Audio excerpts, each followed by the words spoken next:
Hey there, guys. I'm Stephy Steph, and this is Bobby, and this is an episode of Between Two Teeth. That's right. What are we talking about today? We're talking about, do you go to dental school or maybe do something else? That's a really good question. And I know both of us, I'm an oral maxillofacial surgeon, you're a periodontist and dental implant specialist. So we get asked a fair amount. So what would you say? Say I'm in my second, third year of undergrad. I like science. Hey, Dr. Ganter, should I go to dental school? First of all, who likes science? I do. Who doesn't like science? I love sports in high school. I was that person. No, we're talking undergrad. They're in like biology, biochemistry. Right. I think having a biology degree is an excellent choice if you're trying to go do anything in the healthcare realm. You can do a lot of different things with that. Okay. So for instance, dental school is not your only option. I know we know it's not your only option. And the reason just get into it, man. I am. Should I go to dental school, Dr. Ganter? Well, dentistry is changing. And why would you, do you have family that's a dentist? No. Or have you shadowed dental offices before? Yes, I have. It seems interesting. So in our office, it's going to be a little bit different from an office that does a lot of fillings and crowns and a lot of their own milling, perhaps. And so should I go to dental school? What do you say? So do you like working with your hands? Yes, I do. I like working with my hands. Okay, that's great. Dental school is 4 years after undergrad. That means 4 years that you will not be making money. Good. And you might have to take out loans. I like school. And you're going to need an exceptionally high GPA, or you're going to need an exceptionally high DAT score. And one or the other, both is great. All I want to know, should I go? Should I stay or should I go now? So, and I guess what I'm trying to say is it a good career? That's all I want to know. Well, one thing has it been good to you? So the philosophical thing No, I don't want philosophical. So the philosophical... Has it been good to you? So the philosophical thing is some people don't get an opportunity to go to dental school. Oh, my Lord. Wow. All right. I'm taking away the advice. Ask. I'm doing what you do. You often resist the question. Okay. Now you're the student. I'm turning the tables. You're the student. Just said no. I'm going to repay the favor here. Please. Okay. Hey, do I go to dental school? Yes. Okay. Great. Good chat. I don't have the GPA. I actually hate working with my hands. So I'm scared of blood. So thanks for the advice, Doc. Oh, Thank that's you. Good. Well, I wanted to be clear. Everyone has a different story. You're not answering the question. Well, I already answered the question. No, you need to answer. Come on, I just need a quick answer here. You should go to dental school. So from my perspective, when I considered going to dental school, in college, I was just on I don't want to say a warpath, but I just decided as a little kiddo that I was going to be a dentist. And I'm talking kindergarten little kiddo. I've got pictures. I bet you were on a warpath. I have seen videos of you as a kid. And I never really contemplated as an adult, hey, should I go to dental school? So here's the deal. I ended up, my undergrad buddy, big man, he wanted to go to dental school. I was always interested in healthcare. I grew up in Canada. A lot of physicians were like, hey, socialized medicine, that's a problem. And so I always liked the business aspects of various things, and dentistry seemed to be a nice combination. Quite frankly, I almost kind of fell into it. I did not give a whole lot of bandwidth to the decision. And that's the way my life has been many, many times, and that has turned out very well. I like that. I like that you're poorly. I like that you're saying that. And there's definitely a dichotomy there. One of the things you have to ask yourself is, do you want to be a dentist? And most people, one of the best pieces of advice I got when I was trying to figure out specialties is there was an oral surgeon that I was in undergrad oral surgery, and he was it me?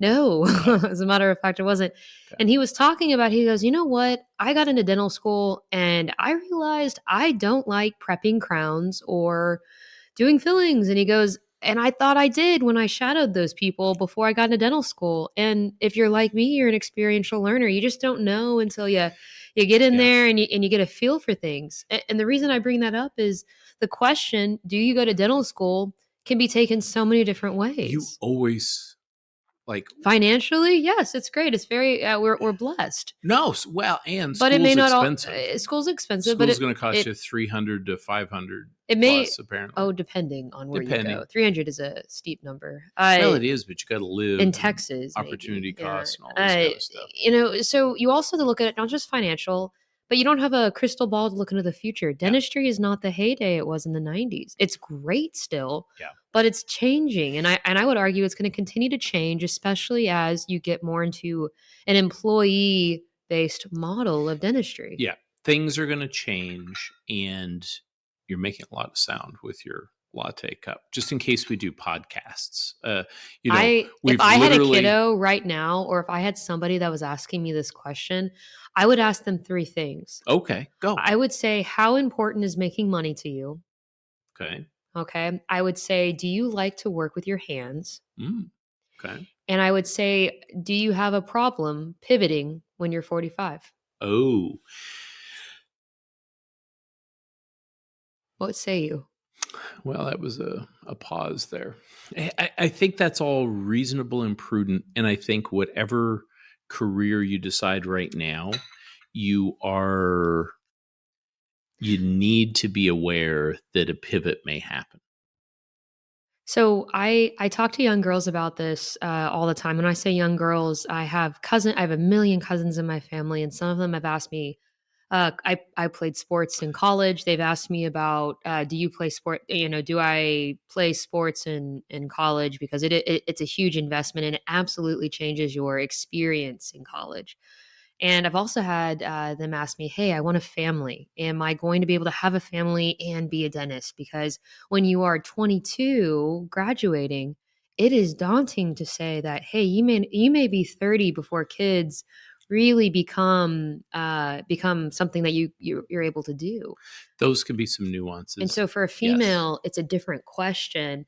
And I'm so like, it's awesome to see, these strong females that get out of dental school, they jump into residency or they go work and then they jump into residency and they still get everything they want. They just don't get it when, say, some of their peers that may not have gone to dental school or medical school get those things. And that can be challenging and scary. So your kiddo asked you those questions recently. What'd you tell him? So he did, and that's a very good way to ask. With him, it's kind of a special circumstance that if I push him in one direction, he'll quite often go in the exact opposite direction.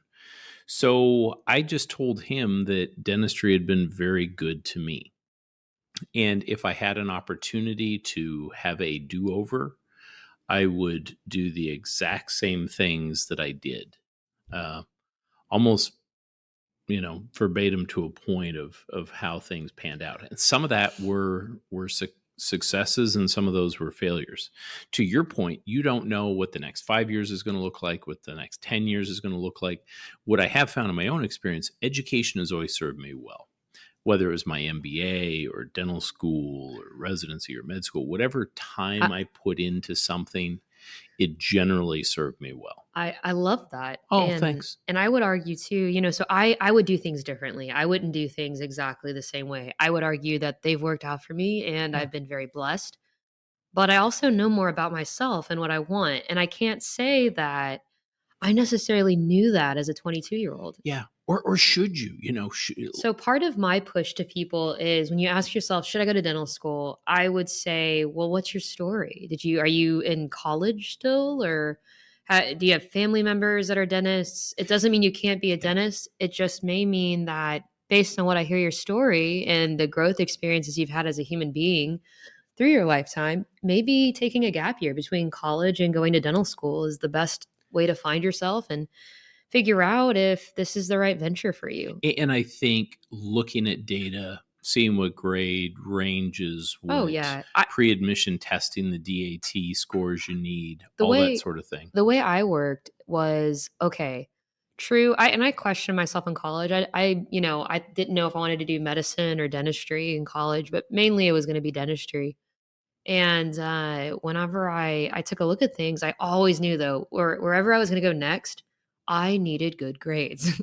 It didn't matter if I was going to be I don't know, whatever, go work for a nonprofit, get a job. I wanted good grades. And so I knew that for me, with a strong consideration towards professional school, freshman year, I knew it mattered. Grades are important. Grades are important because that's the sad thing is we do see a lot of people that will come through Yeah. our office, and unfortunately, They don't have if the you grades. don't have the grades, my sister-in-law is a great example of that. Wow. Hopefully she's not a subscriber. I think we I'm can safe. edit.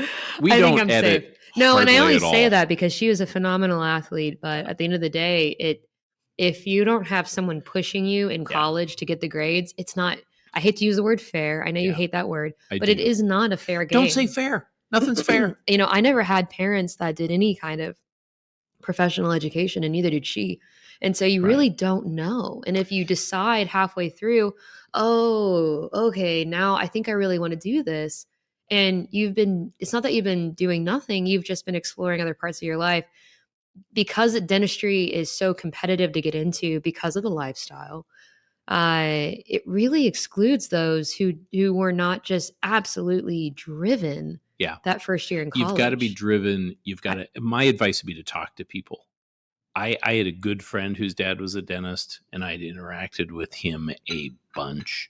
And talk to people, get their advice, ask them, would you do this again? To your point that you said previously, there's some nuances, I think, for females if they want to have a child during dental school. I would change that. I wouldn't go get advice from people. Oh, talk to nobody.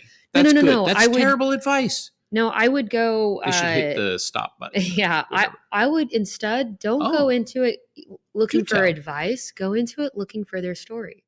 Well, and now that's the same as advice. No, it's not, because I look at advice as tell me what to do. When you go to listen to someone's story, you're telling yourself what to do, but you're just trying to pick apart someone's story and someone's experience and see how it lines up to yours because they don't know your experience.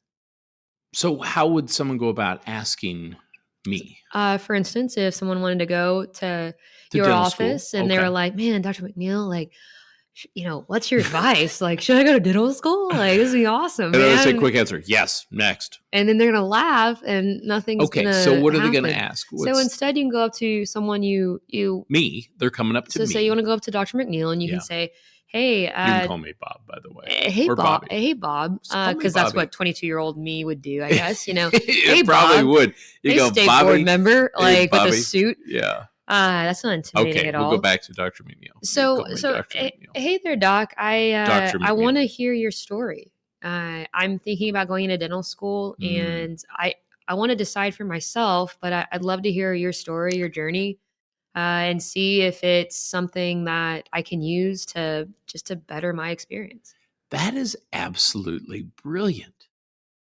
You had a comment when we did that motorcycle journey in the Italian Alps. Brilliant. You said a comment up there, and it was about a wise man, and I'm so dumb I forget what you said. I remember the comment, but I remember making the comment. I remember you being so impressed. And I'm just like, oh my gosh. But on your point here, and it was the altitude was my problem. That's probably why I can't remember. Also, it just rained. Yeah. You were high off the adrenaline of the journey. Yeah, that was quite the motorcycle trip. But I like what you said there because, you know, unfortunately, people like to talk about themselves. What I think I want to do is... And it gives you good advice. I want a chance to share my story with people that don't have parents that have a professional degree. I can't tell you how unfair it is. And not just seeing your kiddo go through it and the benefits that he's had and the opportunities he's had. And the downsides. It's not good having a dad who's me and you're trying to do what... Oh, the success-driven parent that has everything. That's terrible. Has all the access to resources. Oh, terrible. God. It all sounds terrible. Dear Lord, please give me a different life. Stop spiting me with this one. David McNeill, if you're listening. No, that's not the take away David.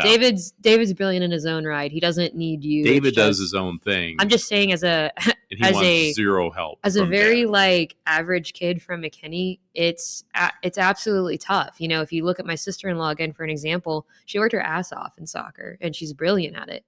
But she didn't have parents telling her, you really need your grades can't be average. her grades weren't bad. They just were average. Yeah.